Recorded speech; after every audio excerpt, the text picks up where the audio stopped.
हम लोगों ने वो संघर्ष नहीं किया जो हमारे बाबा साहब ने किया, हमने वो संघर्ष नहीं किया जो हमारे साहब कांशीराम ने किया।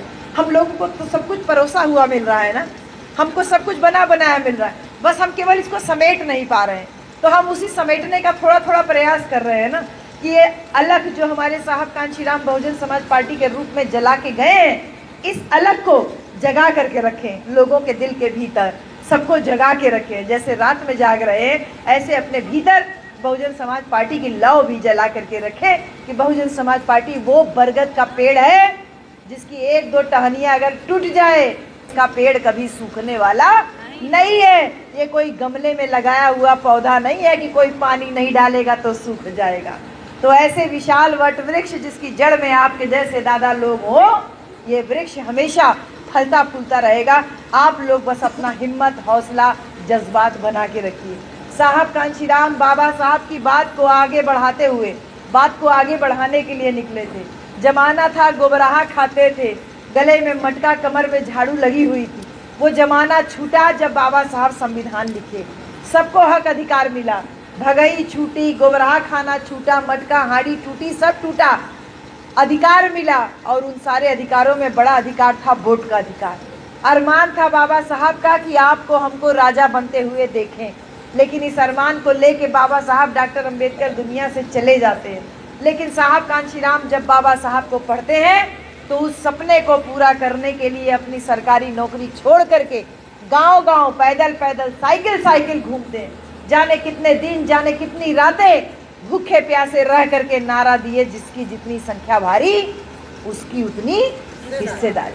वही साहब कांशीराम जब 1984 में बहुजन समाज पार्टी बनाते हैं, बहन जी नारा देते हैं, वोट हमारा राज तुम्हारा नहीं चलेगा, नहीं चलेगा। 1984 में जब बहुजन समाज पार्टी बनाते हैं तो छत्तीसगढ़ में चुनाव लड़वाने के लिए जाते हैं। अब नई पार्टी है, लेकिन साहब कांशीराम पिछले 10-11 साल से लगातार समाज को जागरूक करने के लिए लगे थे। 15 साल से, बल्कि 15-16 साल से। 1967 में साहब कांशीराम ने नौकरी छोड़ी और 1984 में साहब कांशीराम ने पार्टी बनाई। तो ये 17-18 साल का साहब कांशीराम के जीवन का संघर्ष था।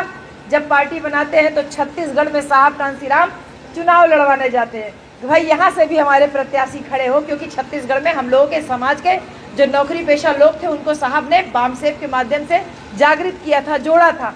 तो साहब जब छत्तीसगढ़ पहुँचते हैं तो एक खूंटे करके नाम था, श्री खूंटे करके नाम था, बी के खूंटे या कुछ ऐसे नाम था उनका। खूंटे जी को चुनाव लड़वाने का साहब ने तैयार किया। खूंटे जी ने कहा ठीक है हम चुनाव लड़ेंगे। साहब कांशीराम जैसे घर है ऐसे खूंटे साहब का घर था, उन्हीं के घर में उनका रहने का साहब का प्रबंध हो गया कि चलो तुम्हारा प्रचार भी मैं करूंगा, तुम चुनाव लड़ो और मैं तुम्हारे घर में रहूंगा। अब देखिए वो दौर ऐसा था जब बहुजन समाज पार्टी नहीं बनी थी तो बहुजन समाज के लोग कांग्रेस को वोट करते थे, तो सब लोग कांग्रेस को वोट करते थे। अचानक से साहब कांशीराम बहुजन समाज पार्टी बनाते हैं। खूंटे जी चुनाव लड़ने के लिए मैदान में उतरते हैं तो खूंटे जी के अपने ही पिताजी उनके खिलाफ अनशन कर देते हैं कि अरे ये कांशीराम के चक्कर में पड़ के पागल हो गया है, ये कौन सी नई पार्टी बन गई है जिसका प्रचार करने के लिए लगा हुआ है। मैं कांग्रेस वालों को क्या मुंह दिखाऊंगा, मेरा बेटा दूसरी पार्टी से चुनाव लड़ रहा है। और उनके पिताजी घर के बाहर अनशन पे बैठ जाते हैं कि जब तक तू कांशीराम को घर से बाहर नहीं निकालेगा मैं घर में खाना नहीं खाऊंगा।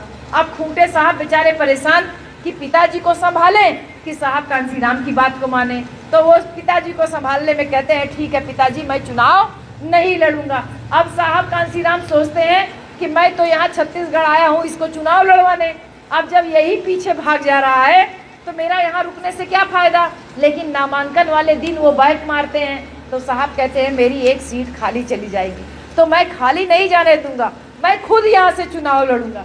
तो साहब कांशीराम जांजगीर सीट से पहली बार चुनाव लड़ते हैं और चुनाव के लड़ने के लिए साहब के पास 500 रुपया नहीं होता है। जो एक बड़े साइंटिस्ट की नौकरी छोड़ के आया हो उसके पास नामांकन में भरने के लिए 500 रुपया नहीं होता है। बहन जी साहब कांशीराम परेशान हो जाते हैं कि सुबह नामांकन करना है और मेरे पास 500 रुपया नहीं है कि नामांकन का मैं फीस भर पाऊँ। तो साहब कांशीराम एक चद्दर लेते हैं और अपने एक साथी से कहते हैं एक चद्दर का कोना तू पकड़, एक कोना मैं पकड़ूं।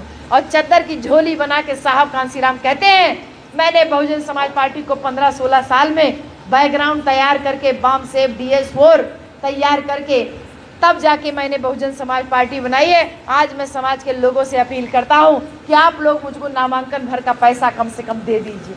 कितना संघर्ष किया साहब कांशीराम ने। साहब के एक आह्वान पे उसमें सिक्के गिरना शुरू होते हैं, और जब वो सिक्कों को साहब कांशीराम जब गिनते हैं बाद में, तो 500 की जगह 700 रुपया इकट्ठा हो जाता है।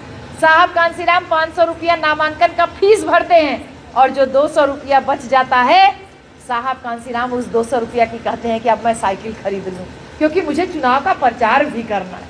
कितना संघर्ष किया साहब ने। वो 200 रुपए की साहब कांशीराम साइकिल खरीदते हैं। कहते हैं मेरे साथी के कर्मचारी जितने हैं, जो लोग वामसेप में सहयोग दे रहे हैं, उनके पास तो साइकिल है, मेरे पास साइकिल नहीं। तो 200 रुपया की साइकिल खरीद के साहब कांशीराम गांव गांव घूमते हैं, चुनाव प्रचार करते हैं, और पहली बार ही चुनाव लड़ने में साहब कांशीराम को 32,000 वोट मिलता है। ये चुनाव में जीत के लिए काफी होता है बहन जी। 32,000 वोट साहब कांशीराम पाते हैं उस जमाने में, जिस जमाने में बहुजन समाज पार्टी पहली बार चुनाव लड़ रही है पार्टी बनने के बाद। ये जज्बा था साहब कांशीराम का।